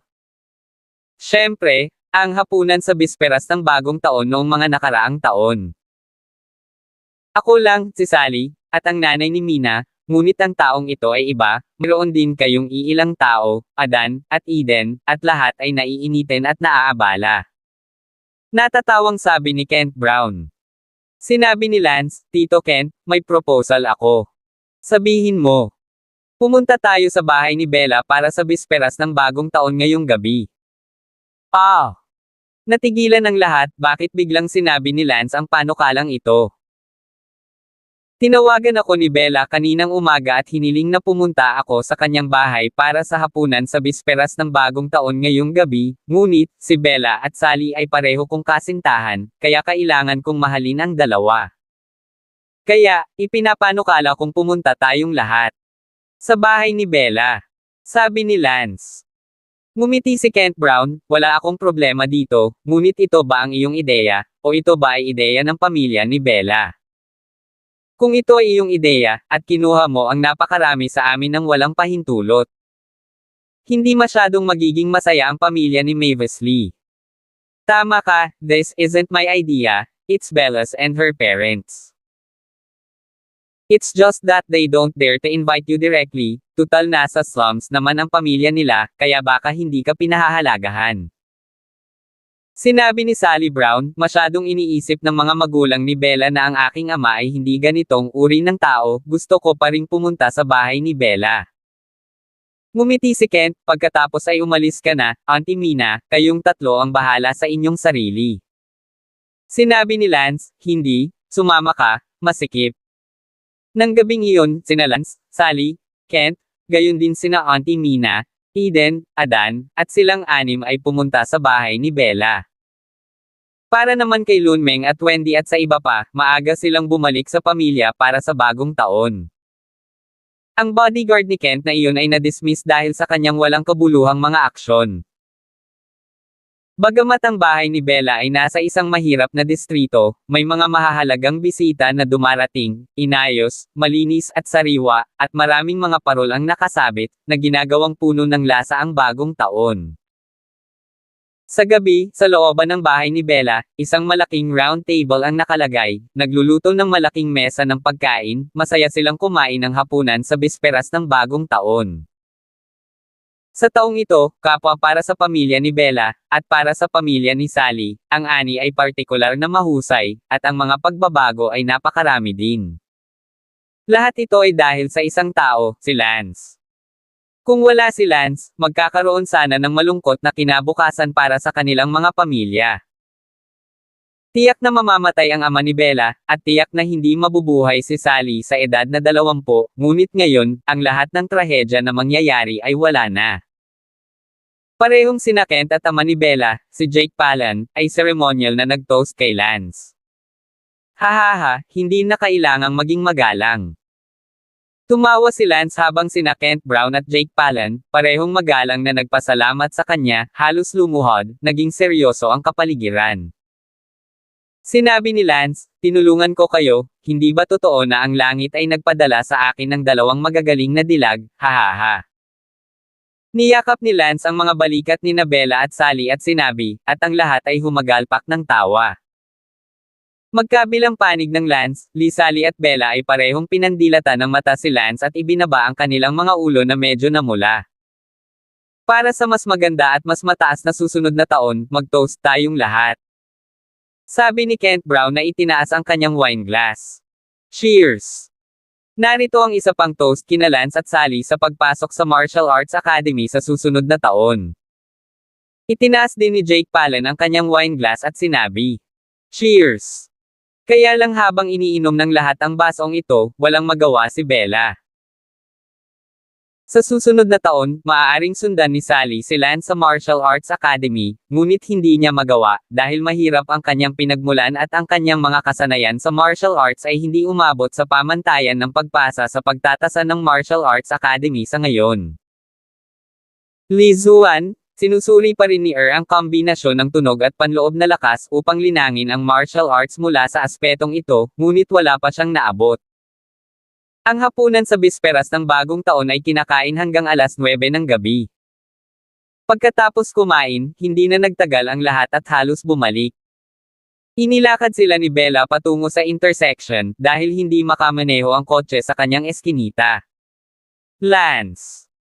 Sa intersection, mahigpit na niyakap nina Bella at Lance ang isa't isa habang nakangiti si Kent, Sally, bumalik muna tayo at iwanan muna sila saglit. Hinailan ni Kent si Sally papunta sa kotse at umalis, si Eden, Adan at ang iba pa ay sumakay sa isa pang kotse. Nagyakapan sina Lance at Bella sa intersection, sa ilang kadahilanan, si Bella ay lalong gustong makasama ni Lance ngayong gabi, mas mabuti sa buong gabi, dahil ba ito sa bagong taon. Kumakain ng rot ng bagong taon. 368. Nagyakapan sina Lance at Bella sa intersection sa loob ng 10 minuto bago naghanda si Lance na bumalik. Habang pauwi, nakatanggap si Lance ng tawag sa telepono. Hello? Sino dyan? Tanong ni Lance, ngunit walang sinabi ang kabilang partido, at sa wakas ay ibinaba ang telepono ng may buntong hininga. Nagsalubong ang mga kilay ni Lance, at narinig niyang babae ito. Kahit papaano, sino ang tumatawag sa akin sa bisperas ng bagong taon, tumatawag at hindi nagsasalita. Dahil sa curiosity, tumawag muli si Lance. Sumugod ang kabilang partido, ngunit hindi nagsalita. Sino ka? Bakit mo ako tinatawagan at sinusundo at hindi nagsasalita? Pagkalipas ng ilang segundo, walang pakialam ang boses ng kabilang partido at sinabing, wala. Natigilan si Lance, nang marinig ang boses na narinig na niya kung sino siya. Ikaw pala. Hindi inaasahang sabi ni Lance. Kilala mo talaga ako. Brenda, bakit mo ako tinatawagan sa telepono kung hindi mo ipinagdiriwang ang bagong taon? Walang galang na sabi ni Lance. Accidentally pressed the wrong button, I'm hanging up. Agad na binaba ng kabilang partido ang telepono. Tumibok ang puso ni Lance, maaaring masyado siyang marahas na nagsalita, kaya mabilis niyang ibinaba ang telepono. Sa sandaling ito, sa isang partikular na hotel sa London City, sa isang pribadong silid, isang magandang batang babae na may napakagandang hitsura at isang ugali na parang hamog na nagyelo ang nakaupong mag-isa sa mesa. Siya ay si Brenda, ang assassin na pinangalanang Night Hitomi. Si Brenda ay nag-iisa, nakatingin sa mga paputok sa labas ng bintana at bumubulong sa sarili, bagong taon na naman, bakit ko piniling pumunta dito? Bakit mo siya tinawag? Kumakain mag-isa, mag-isang namimili, matulog mag-isa, at mag-isa lang mag-celebrate ng New Year, sanay naman ako 'di ba? Kinuha ni Brenda ang isang baso ng alak at sinabi sa sarili, maligayang bagong taon. Pagkatapos ay ininom lahat. Iniwan ni Brenda ang pamilya sa edad na 14, hindi gustong mapapangasawa sa natalo ng isang mas makapangyarihang pamilya. Tumakas siya sa bahay at hindi na bumalik mula noon dahil matagal na ring wala ang kanyang mga magulang at wala na ang pamilyang iyon. Nagtataglay ng anumang atraksyon para sa kanya. Nakahiwalay at walang kaibigan, palagi siyang nag-iisa kahit anong gawin niya sa paglipas ng mga taon. Natutulog, kumakain, naglalakad, may sakit, bisperas ng bagong taon, mag-isa.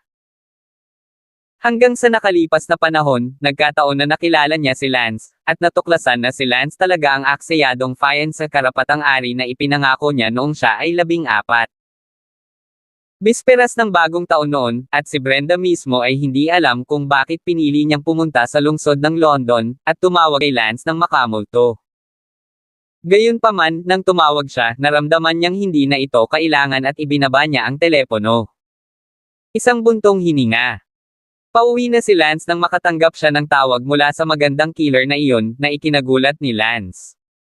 Walang pakikipagkaibigan sa kanya si Lance Saglit na nag-isip si Lance at napabuntong hininga, kalimutan mo na ito, alang-alang kay Sarah, hanapin natin siya, baka may gusto siyang ipagawa sa akin at nahihiya siyang magtanong. Muling tumawag si Lance. Sa kasamaang palad, hindi naka-pick up si Brenda. Sa bagay, bakit hindi mo sinasagot ang telepono? Muling nag-dial si Lance Damon. Paumanhin, naka-off ang numerong na-dial mo. Fuck! Hindi napigilan ni Lance ang isang sumpa, hindi pa siya nakakita ng ganoong babae, binasa ni Lance ang mukha ni Sarah na nilalayong tulungan siya, hindi niya sinagot ang telepono, ngunit pinatay din niya ang telepono. Holy shit, anong klaseng babae ta? Hindi nagabala si Lance na alalahanin siya, at dumiretso sa bahay. Pagkalipas ng ilang minuto, dumaan si Lance sa isang hotel nang tumangala siya at nakita ang isang babae na nakatayo sa tabi ng bintana sa ikatlong palapag ng hotel, ang kanyang mga mata ay nakatingin sa mga paputok. Damn, nagkataon lang. Natahimik si Lance, ang pumatay na iyon na si Brenda. Ipinarode ni Lance ang kotse sa gilid ng kalsada at pumasok sa hotel sa gilid ng kalsada. Knock knock. Kumatok si Lance sa pinto ng isa sa mga pribadong silid. Ilang sandali pa, binuksan ni Brenda ang pinto at natigilan siya nang makita niya si Lance, akala niya ito ay isang hotel attendant. Noong una ay gustong tanungin siya ni Lance kung bakit hindi niya sinasagot ang telepono at pinatay ito. Gayunpaman, nang makita ang pribadong hapagkainan, isang mesa ng pagkain ang in-order habang ang mangkok ay isa lamang. Ayaw siyang tanungin ni Lance nang makita niyang nag-iisa siya at walang tirahan para sa bisperas ng bagong taon at nakaramdam ng kaunting simpatiya. Nag-iisa ka ba sa bisperas ng bagong taon? Tanong ni Lance Damon. Paano mo nahanap ang lugar na ito? Sa halip na sagutin si Lance, tinanong ni Brenda si Lance. Nagkataon lang, napadaan lang ako sa main road sa ibaba at nakita kitang nakatayo sa harap ng bintana, pero hindi ka talaga nakakatuwa para hindi sagutin ang telepono mo at eye off ito. Sabi ni Lance. Walang ibang sinabi si Brenda. Tumingin si Lance sa mesa ng alak at nagtanong, kumain ka ba ng mag-isa? Tumingin si Brenda kay Lance at nagtanong, mayroon ka pa bang iba? Damn, itinataboy mo ako, Brenda, masyado kang kakaiba. Sa unang pagkakataon na muntik mo akong patayin sa isang putok, hindi ako nag-abala sa iyo, at nagpunta pa ako upang iligtas ka noong nakaraan. Ngayong gabi tinawag mo ako sa hindi malamang dahilan, at ngayong nandito na ako, talagang nagbibigay ka ng utos ng pagpapaalis, masyado kang impersonal. Paumanhin, wala akong gustong pag-usapan sa iyo. Medyo nagkasala si Brenda, nagsasabi ng totoo si Lance at nagligtas sa kanya. Ayos lang, akala ko sa una ay tinatawagan mo ako dahil may ipapagawa ka sa akin, pero ngayon mukhang mag-isa ka lang sa bagong taon at wala kang kaibigan, kaya gusto mong pumunta ako para makasama ka. Sabi ni Lance. Hindi. Agad na sagot ni Brenda. Since hindi naman, then why are you calling me? And you actually remembered my phone number, between us, parang wala tayong friendship, you really make me see through it. Kung wala na, pwede ka nang umalis, kakain na ako. Kinuha ni Lance ang isang pares ng chopstick mula sa aparador at ngumiti, sinasamahan kita sa bisperas ng bagong taon, dahil nag-iisa ka at nakakaawa, ginagawa ko ito para sa kapakanan ni Sarah. Hindi na kailangan. Sabi ni Brenda, ngunit naupo na si Lance. Walang ibang sinabi si Brenda. Ibinuhos ni Lance ang kanyang sarili ng isang baso ng alak at sinabing, halika, uminom ka, huwag kang tumayo dyan. Itinaas ni Brenda ang baso ng alak na may blankong ekspresyon at walang sinabi, sabay-sabay na ininom ang lahat.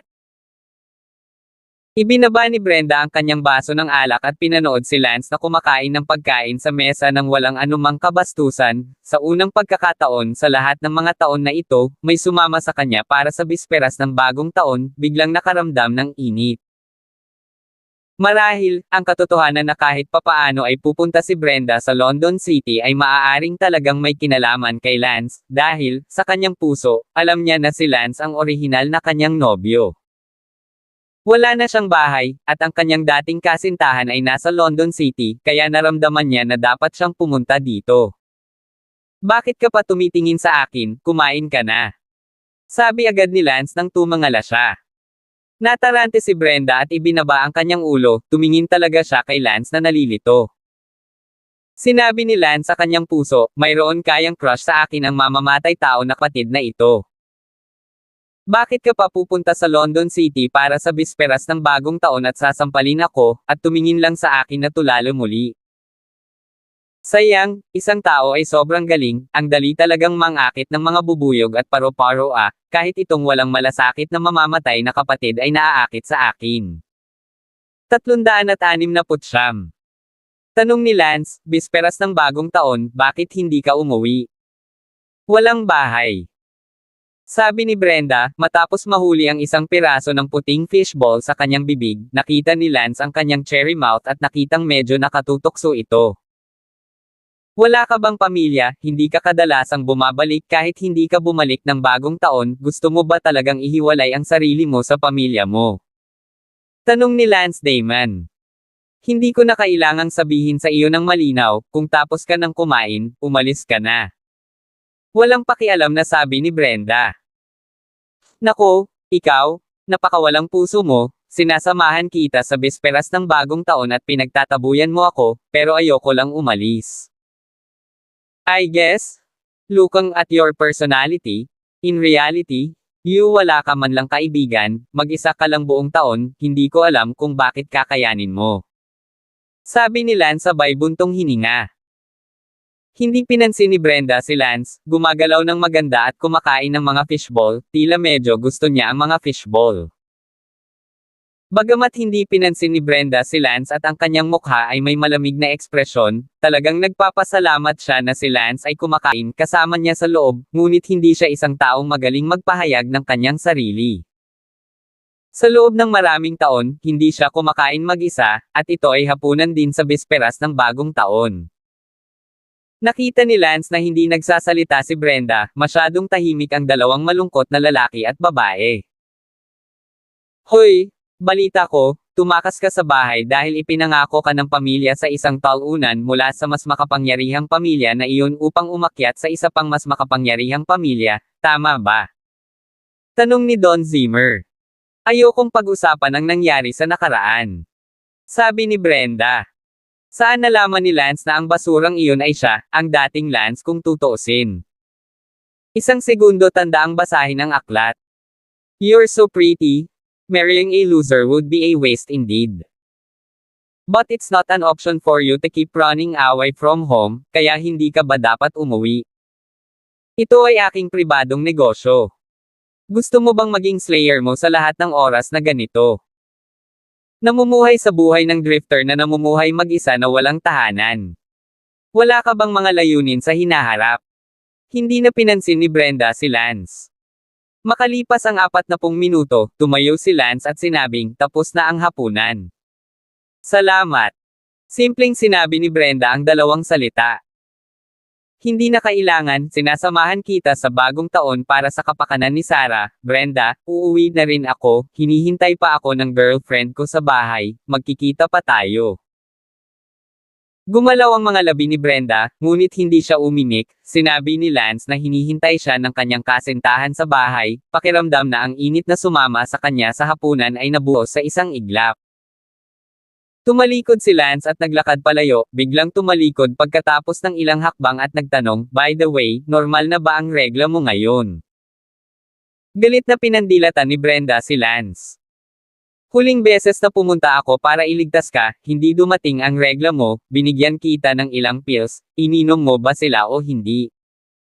Hindi pinansin ni Lance ang kanyang galit na titig. "Brenda, maaari ka nang umalis." Tumawa si Lance, "Kung titingnan mo ang iyong dugo at chi, parang nagkaroon ka ng kahit isang period, mukhang mabisa ang gamot ko, hahaha." Tumawa si Lance at naglakad palayo. "Where have you been?" "Ang tagal kong nakabalik, tinawagan ko si Bella at sinabi niyang umalis ka na." Pag-uwi, tila naghihintay si Sally at abala sa pagtatanong. "Haha, may nabangga akong kaibigan na hindi kaibigan, kaya nakipag-chat lang ako. Sabay-sabay tayong manood ng Spring Festival Gala." "Sige." Matapos ang isang gabing walang salita, ang sumunod na araw ay ang unang araw ng Chinese New Year. Sina Lance, Sally at Bella ay nanood ng sine, at ang natitirang bahagi ng araw ay ginugol sa pamimili at pamamasyal. Sa panahong iyon, tumawag pa si Lance kay Brenda para alamin kung ano ang kanyang ginagawa ng mag-isa, nakaramdam ng awa para sa kanya. Sino ang nakakaalam, hindi kinuha ni Brenda ang telepono at pinatay ito nang tumawag siya muli. Si Lance ay hindi nakapagsalita sa gayong babae kaya't nagsisisi siyang sumama sa kanya sa bisperas ng bagong taon kagabi, at napakawalang puso. Sa isang kisap mata, ika-10 araw na ng bagong taon. Ang mga papasok sa trabaho ay pumasok na sa trabaho, at ang mga papasok sa paaralan ay pumasok sa paaralan upang mag-ulat. Si Lance at Sally, sa kabilang banda, ay magsisimula rin sa kanilang paglalakbay sa Marshall Island. Para kay Bella, ang kanyang lakas ay hindi pa umabot sa punto kung saan masusuri niya ang Marshall Academy, kaya mananatili siya sa lungsod ng London sa ngayon. Si Lance at Bella ay pupunta muna sa Marshall Forest Academy upang suriin, ilabas ang sitwasyon, at kapag ito ay naging matatag doon, malalaman ni Lance kung maaari niyang dalhin doon si Sally. Sa ika-11 araw ng unang buwan, sina Lance at Sally ay nagsimulang maglakbay. Una, sumakay sila ng eroplano patungong Tianan Province at pagkatapos ay lumipat sa kanilang destinasyon, Woolen Island. Ang Tiananfo ay ang kabisera ng lalawigan, at ang administratibo ang mga unit mula sa pinakamalaki hanggang sa pinakamaliit ay Fu County at lungsod ayon sa pagkakabanggit. Halimbawa, Tiananfo, Dongyang County, at London City. Sa paliparan ng lungsod ng London, dumating si Kent gayon din si Bella upang magpaalam kina Lance at Sally. Nakita ni Bella na aalis na si Lance, at walang sinasabi kung kailan sila susunod na magkikita, tumutulo ang mga luha sa kanyang mukha. Gusto talaga siyang ilayo ni Lance, ngunit hindi pa siya sigurado sa sitwasyon doon, kaya minabuti na mauna na lang at bumalik para sa kanya matapos itong maging matatag. "Bella, sa London City ka muna mag-aaral, huwag kang mag-alala, sa oras na pumayag ang sitwasyon, babalik ako para sunduin ka, baka hindi maganda na dalhin kita agad doon." "Manam, naiintindihan ko." Palihim na sabi ni Bella. Niyakap ni Lance si Bella Palan. Umiyak din si Sally Brown. Si Sally Brown lang ang umiiyak dahil hindi niya matiis na iwan ang kanyang ama, at hindi umalis ng bahay mula noong siya ay bata. Ngumiti si Kent at tinapik ang balikat ng kanyang anak at sinabing, "Kapag pumunta ka sa Martial Arts Academy, kailangan mong makinig kay Lance at huwag maging matigas ang ulo, ngunit napakagaan ng loob ko na nandito si Lance." Sa oras na ito, dumating din ang 2 pang tao ng London City na nakatanggap ng admission notice mula sa Martial Arts Academy. Hindi nila inaasahan na aalis din sila ngayon. Ito ay si Lin Chaofeng, ang unang nagwagi ng pwesto sa 10 Outstanding Youths, at Bai Yijian, ang nagwagi sa ika-2 pwesto. Nang makita ni Lin Chaofeng na umalis din si Lance ngayon, gusto niyang palitan ang kanyang tiket. Labis niyang hindi nagustuhan si Lance kaya ayaw niyang umalis kasama niya. Gayunpaman, ngumiti si Lance nang makita niya si Lin Chaofeng sa halip. Lin Chaofeng, magsisimula ka na rin ngayon, kaya nagkataon, sabay tayo sa kalsada, nagkataon lang na may kasama tayo. Sino ang magiging kasama mo? Ngumuso si Lin Chaofeng at dumiretso upang tingnan ang mga tiket. Napabalik si Bai Yijen na iyon at binati si Lance, Lance, magandang bagong taon. Haha, Bai Yijen, Happy New Year din sa'yo. Tumingin si Bai Yijen kay Sally, pupunta rin ba siya? Ay, sorry, nakalimutan ko, si Sally ay isa ng malakas na tao na tinalo si Lin Chaofeng. Pagkatapos magpaalam sa kanilang mga kamag-anak, sumakay sina Lance at Sally sa eroplano. Nasa unang klase sina Lance at Sally, gayon din sina Bai Yijen at Lin Chaofeng. Isinuot agad ni Lin Chaofeng ang kanyang headset pagkasakay niya sa eroplano at hindi man lang tumingin kay Lance, hindi nag-abalang magbayad si Lance. Pansin sa kanya at tumawa kasama si Sally. Tila medyo nasasabik si Sally na magtungo sa maalamat na Marshall Island, hindi alam kung anong uri ng lugar iyon, at kung maa-assess ba niya ang pagpasok sa akademya. Pagkatapos ng 5 oras na biyahe sa eroplano, dumating si Lance at ang iba pa sa malaking lungsod ng lalawigan ng Tianan. Sa sandaling lumabas sila ng airport, napagtanto ni Lance kung ano ang isang malaking lungsod. 370. Ang nakaraang lungsod ng London, inakala ni Lance na ito ay sapat na may populasyon na 4 hanggang 5 milyon at matataas na mga gusali sa lahat ng dako. Ngunit pagkarating sa kabisera, napagtanto ni Lance na mayroon talagang isang langit sa kabila ng langit, at ang lungsod ng London ay malaki talaga compared sa Tianan Province. Nang makita ni Bai Yijen ang nakakatakot na titig ni Lance, agad siyang ngumiti sa isang kasiya siyang paraan at sinabing, Lance, ang Tianan Mansion ay napakalaki, itong Tianan Mansion, ang populasyon ay higit sa 30 milyon o. Dito, ang malalakas na tao ay parang ulap, at narinig ko na madalas nakikita ang mga eksperto sa antas ng Hautian. Ay, oo, hehe. Bumili tayo ng tiket at tingnan kung kailan available ang flight papuntang Marshall Island. Sabi ni Bai Yijen. Mabuti. Pagkatapos nito, si Lance at ang iba pa ay nakabili ng mga tiket sa Woolen Island. Ito ay kabuoang $73,000. Sabi ng tindero ng tiket. Isang tiket para sa 19,000, nagulat din si Lance, ngunit hindi ito nakakagulat dahil ang Woolen Island ay malayo sa mainland, at aabutin ng halos 2 araw upang makasakay sa eroplano. Alas 10 ng gabi ang boarding time, at may 4 o 5 oras pa bago umalis. Nagring ang telepono ni Lance, at si Bella iyon. Si Bella ay nakaupo sa bahay ng mag-isa, nakakaramdam ng sobrang pagkabagot, at ang lungsod ay may nawawalang tao, na nagpaparamdam sa kanya na hindi siya maaaring manatili. Ang unang bagay na kailangan mong malaman ay kung paano makuha ang pinakamahusay sa iyong anak. Unang URL Mi 1/4 Consu 8. Net. Pagkatapos makipag-chat kay Bella sa loob ng 1 oras at kakababa lang ng telepono, muling nagring ang telepono ni Lance. Inisip ni Lance na si Bella na naman, at nang tingnan niya, hindi pala. Ito ay ang maliit na kagandahan ng hacker. Kuya Lance, congrats! Oh, pupunta ka sa Martial Arts Academy, I wish you a safe journey. Sarah, paano mo nalaman?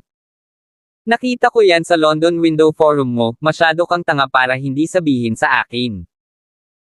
Oy, Sarah, salamat sa pagtulong mo sa akin noong nakaraang taon, mag-aral ka ng mabuti. Well, gagawin ko. Matapos maghintay ng ilang oras, muling sumakay sa eroplano sina Lance at Sally. Sa sandaling ito, sa buong Yanhuang Empire, sa bawat gobyerno, bawat county, at bawat lungsod, hindi mabilang na mga kabataang talento ang sumakay sa eroplano patungong Marshall Island. Pagpunta sa assessment, at kung bumagsak sila sa assessment, mapipilitin na naman silang umalis sa Marshall Island. Sa ibang bahay, sumakay si Elsa sa eroplano na may palm mula sa kanyang mga magulang at kamag-anak, gayon din kay Yana at sa iba pa.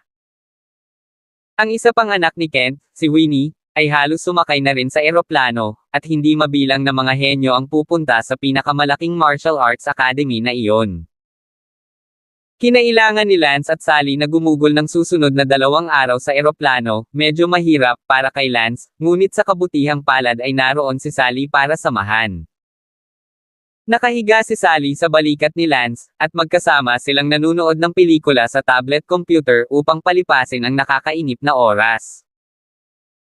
Pagkalipas ng 2 araw, sa wakas, ang eroplano ay malapit nang dumating sa Wallen Island. Ang eroplano ay tumunog ng isang anunsyo, "Mga mahal na pasahero, Wallen Island, narito na kami, mangyaring ihanda ang iyong mga bitbit na bagahe at maging handa sa pagbaba." Wow! Nandito na, tumingin ka sa labas. Sigaw ni Baijian, at agad na pumunta ang lahat sa bintana. Binuksan ang mga kortina, tumingin ang lahat sa labas, at ang ipinakilala sa kanilang mga mata ay isang malawak na karagatan, at sa harap ng karagatan, mayroong isang napakalaking isla. Ang mas hindi kapanipaniwala ay ngayon ang kalangitan sa lahat ng direksyon ng islang iyon ay puno ng mga eroplano, kahit ilang daang mga ito ay naghahanda sa paglapag. Ang daming eroplanong paparating sa Marshall Island. Bulalas ni Sally. Sinabi ni Baijian, "Isipin kung gaano karaming mga batang talento ang dumarating sa Marshall Island, hindi lamang mula sa ating Yanhuang Empire, ngunit mula sa maraming iba pang mga bansa." Nag-aalala si Sally, "Sa napakaraming tao, hindi ko alam kung makapasok ako. Sa iyong lakas, hindi ka na magkakaroon ng problema sa direktang pagtanggap, huwag kang mag-alala." Sabi ni Baijian. Makalipas ang 10 minuto, lumapag ang eroplano, sabay na lumabas ng eroplano sina Lance at Sally, marami pang eroplano sa langit ang naghahanda para lumapag, ang buong airport ay puno ng mga tao at ang airport ay napakalaki. "Paano tayo pupunta ngayon?" tanong ni Sally. Sinabi ni Baijian, "Pagkalabas ng airport, tiyak na may mga tao mula sa Martial Arts Academy na tatanggap sa atin, lumabas tayo at tingnan." Paglabas namin ng airport gate, marami talaga kaming nakitang karatula para sa reception ng Martial Arts Academy. Isa sa mga karatula ang nakalagay, "Gold Medal Acceptance Notice Registration 1." Umakyat si Lance, may 12-dosenang iba pa na naglalakad kasama si Lance at ang iba pa, tila napakaraming estudyante ng Gold Medal Acceptance, bagamat kakaunti lang sa London City, napakarami sa buong hanay ng pagtanggap, at talagang nakita ni Lance ang mga mag-aaral sa inner gate level. Kaka-enroll pa lang sa inner door, si Lance ay talagang natakot sa kamatayan. Naisip ni Lance na walang ibang tao maliban sa kanya na isa ring panloob na pinto, ito parang mali. "Hello? Mayroon akong Gold Medal Acceptance Letter, paano ako mag-uulat?" Isang binata na naglalakad sa harap ni Lance at ang iba pang may gintong medalya ay nagsabi, ang binatang ito ay ang parehong panloob na ranggo na nakita ni Lance. "Please register over here, what's your name?" tanong ng isang senior in charge sa registration. "Crow Wolf." "Mula saan?" "Green Union House." "Pwede ko bang tanungin kung nabuksan mo na ang Ren at Dow veins?" "Ilang taon ka na?" Ngumuso ang binata na iyon, "Inner beginner na ako, akala mo ba nakalusot ako?" Nagulat ang nakatatandang reception na iyon at magalang na sinabing, "Napakakapangyarihan ni Brother Wu, ang pangalan ko ay Zhang Lin, mangyaring alagaan mo pa ako sa hinaharap." Hindi ka panipaniwala na talagang hiniling ng senior sa bagong dating na alagaan pa siya. Walang anuman. Ang lakas ng reception senior na iyon ay nasa dulong labas lang ng gate. Taon-taon sa simula ng taon ng pag-aaral, magkakaroon ng ilang partikular na makapangyarihang mga bagong mag-aaral, ilang partikular na makapangyarihang mga bagong mag-aaral na ang lakas ay lumampas sa lakas ng maraming nakatatanda bago pa man sila pumasok sa paaralan, at ang binatang ito na tinatawag na Crow Wolf sa kanyang harapan ay isang makapangyarihang bagong estudyante. Sally ay lihim na nabigla, sa kanyang likuran sina Baijian at Lin Chaopeng ay biglang nakaramdam na magiging ordinaryo, sa lungsod ng London, sila ay 10 natatanging kabataan, sinasamba ng mga tao ng lungsod, ngunit sa sandaling dumating sa Marshall Island, ang kanilang pakiramdam ay napakakaraniwan. Para sa isang sandali ay medyo wala sa lugar. Tiningnan ni Bai Yijen si Lance na may inggit sa kanyang mga mata. Si Lance kahit na dumating siya sa Marshall Island, kabilang pa rin siya sa kategorya ng tuktok ng mga baka, ang mga bagong estudyante na nakarating sa inner gate bago pumasok sa paaralan.